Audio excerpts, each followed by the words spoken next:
तो आज का वीडियो क्लास 10th हिस्ट्री का जो फर्स्ट चैप्टर है यूरोप में राष्ट्रवाद का उदय, उसका सेकेंड एपिसोड होगा, एपिसोड नंबर 2 होगा।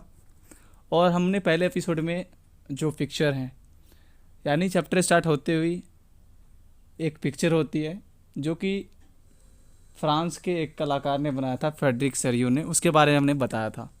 तो आज हम इस वीडियो में जो फर्स्ट चैप्टर का पहला पॉइंट है, फ्रांसीसी क्रांति और राष्ट्र विचार, उसके बारे में देखेंगे।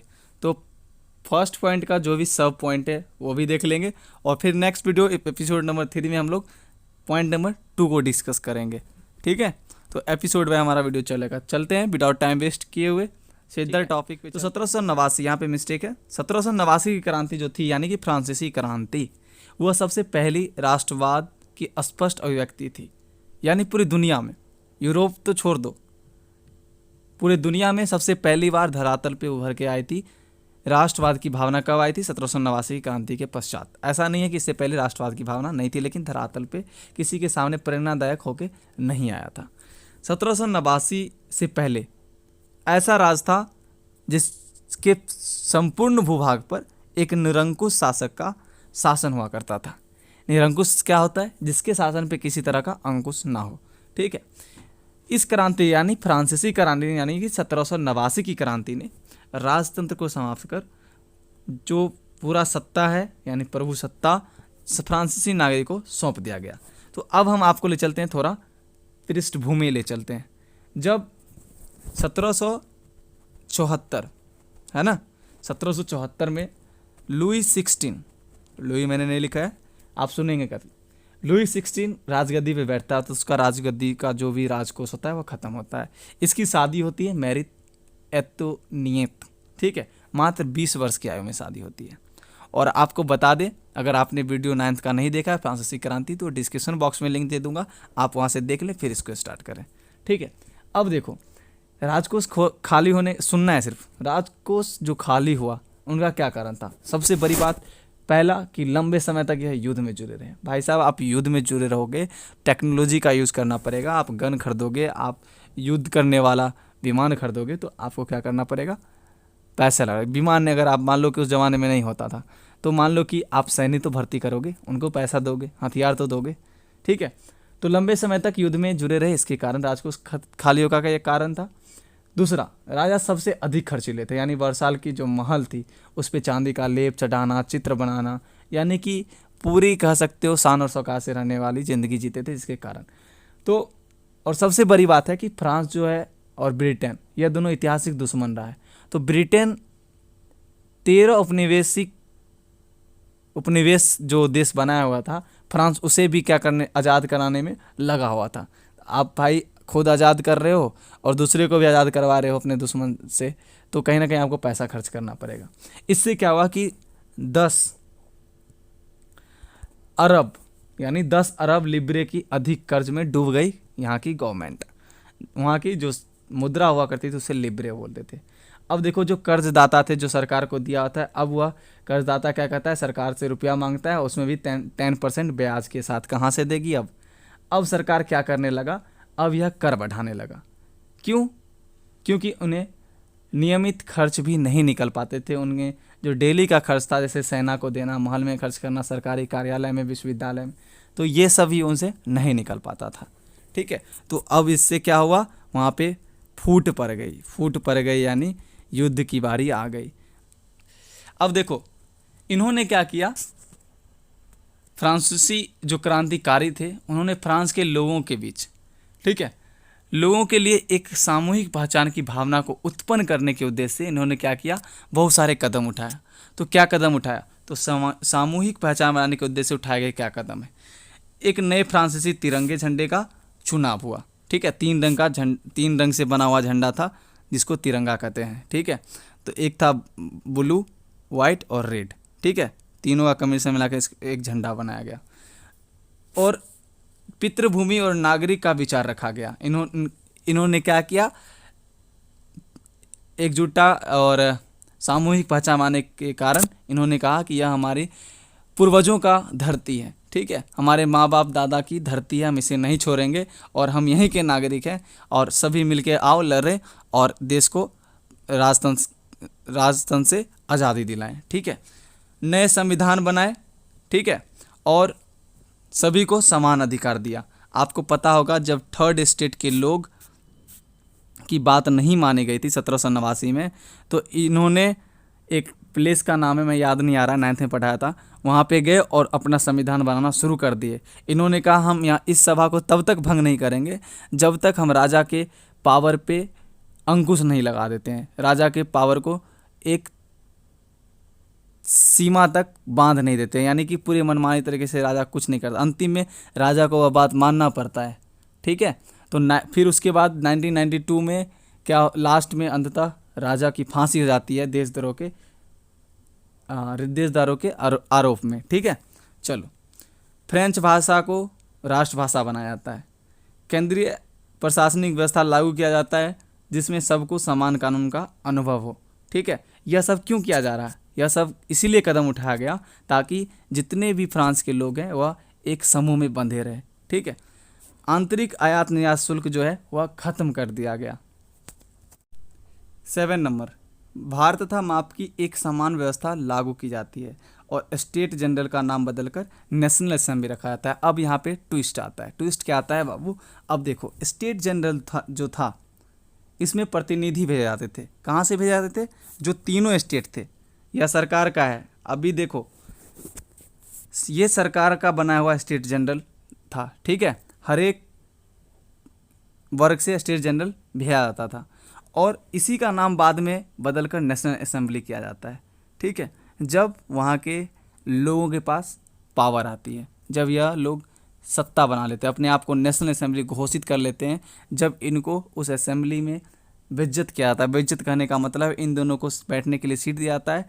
चलो पहले हम अच्छे से समझाते हैं। देखिए, जो स्टेट जनरल का सबसे पहला मीटिंग बैठाया गया था, वह बैठाया गया, फर्स्ट मीटिंग की बात मैं कर रहा हूँ, वह 1614 में बैठाया गया था।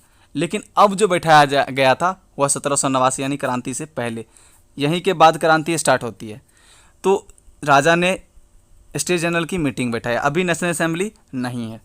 इसमें फर्स्ट जो पादरी वर्ग के लोग थे उसमें आए 300 लोग। 300 लोग नहीं आए, कौन आए? प्रतिनिधित्व आए। प्रतिनिधित्व मतलब ये तीनों स्टेट के लोग जो थे, यानी फर्स्ट स्टेट पादरी वर्ग, दूसरी स्टेट और तृतीय स्टेट के जो भी लोग थे अपने प्रतिनिधि को भेजते थे। इसमें आए 300 लोग और इसमें आए 600 लोग प्रतिनिधि बन के। ठीक है, लेकिन इनको कोई भी जगह बैठने को नहीं मिला। अब कोई भी अगर कानून बनाना था तो अगर 2 मेजोरिटी मिल जाती है तो वह कानून बन जाता था। और आपको बता दें, जो फर्स्ट और सेकंड स्टेट के लोग थे इन्हें सरकार कर नहीं लेती थी, और जितने भी कर थी, जो भी अत्याचार हो रहा था थर्ड स्टेट के लोग पे हो रहा था। आराम से आप प्यार से सुनिए इसको। ठीक है, अब देखो, यह 300 प्रतिनिधित्व का वोट का मान एक इंडिविजुअल नहीं होता था। टोटल 300 मिला के एक वोट होता था। टोटल 300 मिला के एक वोट और टोटल 600 मिला के एक वोट, यानी एक वर्ग को टोटल प्रतिनिधित्व मिला के एक वर्ग। आप यहाँ से देख सकते हैं, अगर सरकार इसको प्रिविलेज दे रही है, इसको प्रिविलेज दे रही है, अगर सरकार को एक कानून लाता है तो ये दोनों तो सरकार के फेवर में होगा, तो वह कानून बन गया। फिर भाई अत्याचार कौन सा आएगा? तो थर्ड स्टेट के लोग। यही इनका ये कहना था, हर एक इंडिविजुअल प्रतिनिधि को एक एक वोट का जो है अधिकार दो। उन्होंने नहीं माना, ये लोग चले गए बाहर। ठीक है, और प्लेस का नाम मुझे याद नहीं आ रहा है, मैं बता दूंगा आपको, ग्रुप में बता दूंगा। ठीक है, उस प्लेस पे ये सारे चले गए और वहाँ पे इन्होंने संकल्प लिया कि हम इस सभा को तब तक बंद नहीं करेंगे जब तक हम एक नया संविधान नहीं बना लेते हैं। हम उस संविधान के जरिए जब तक जो सरकार की सत्ता है, सत्ता की पावर है, राजा की जो पावर है, उस पर अंकुश नहीं लगाते हैं, एक लिमिटेशन नहीं करते हैं, तब तक हम इस सभा को भंग नहीं करेंगे। और खुद को नेशनल असेंबली घोषित कर देते हैं। कौन? थर्ड स्टेट के लोग। अंततः इस विरोध के साथ साथ राजा को इनकी बात माननी पड़ती है और नेशनल असेंबली को जो है इलीगल बोलना होता है, और यही नेशनल असेंबली स्टेट जनरल जो है नेशनल असेंबली में बदल जाता है। ठीक है, लेकिन इसको मानने के बाद अब जब राजा को पता चला कि भाई इन्होंने तो हमारे पावर पे अंकुश लगा दिया, तो दूसरे राज्य के साथ इन्होंने इसके साथ लड़ाई करने के लिए क्या किया, ऐलान कर दिया। अब भाई ऐलान कर दिया तो अब क्या हुआ कि न्यायालय ने देशद्रोह का आरोप लगा के 21 जनवरी 1752 या 53, 1792 या 93 में इनको फांसी दे दिया जाता है। प्लेस का नाम होता है डीला कनकॉर्ड। ठीक है, मैंने 9th में पढ़ाया है बहुत बेहतर तरीके से। चलो आगे चलते हैं। देखो इस क्रांति का जो घटना हुआ, इस क्रांति 1789 की क्रांति जो घटना घटित हुई, उससे यूरोप के विभिन्न शहरों में यह आवाज़ पहुंची। विभिन्न शहरों में पहुंचते ही लोगों के बीच अब ये लगने लगा कि हमें भी यहाँ के राजा से छुटकारा पाना है, हमें भी आज़ाद होना है, पूरी शक्ति हम आम लोग के हाथ में आना चाहिए। तो जो छात्र छात्राएँ थे, जो शिक्षक थे, जो शिक्षित वर्ग मध्य वर्ग के लोग थे, उन्होंने जैकोबिन क्लब की स्थापना करने लगी और किस तरह से क्या किया जाए कि हम लोग भी आज़ाद हो जाएं। ठीक है, यानी कि राजतंत्र को ख़त्म कर प्रजातंत्र लाए, उन सब पे गहरी बात होने लगी। ठीक है, अब इसके बाद देखो जो फ्रांस की क्रांति हुई थी उसके बाद नेपोलियन का शासन आता है। ठीक है, नेपोलियन शासन तो बनता है, लेकिन इसे ये पता होता है अगर मैं प्रजातंत्र को ख़त्म करता हूँ तो कहीं ना कहीं हमें विरोध का सामना करना पड़ेगा। तो लेकिन इन्होंने तो पहले नंबर प्रजातंत्र को ख़त्म कर दिया, लेकिन इन्होंने यह भी सोचा कि प्रजातंत्र को अगर हम ख़त्म करते हैं तो हमें कोई ना कोई अधिकार जनता के लिए करना पड़ेगा, कोई ना कोई प्रिविलेज, कोई भी चीज़ हमें देना पड़ेगा, लोभ देना पड़ेगा। तो इन्होंने बहुत ही अच्छे काम भी किए और बहुत बुरे काम भी किए।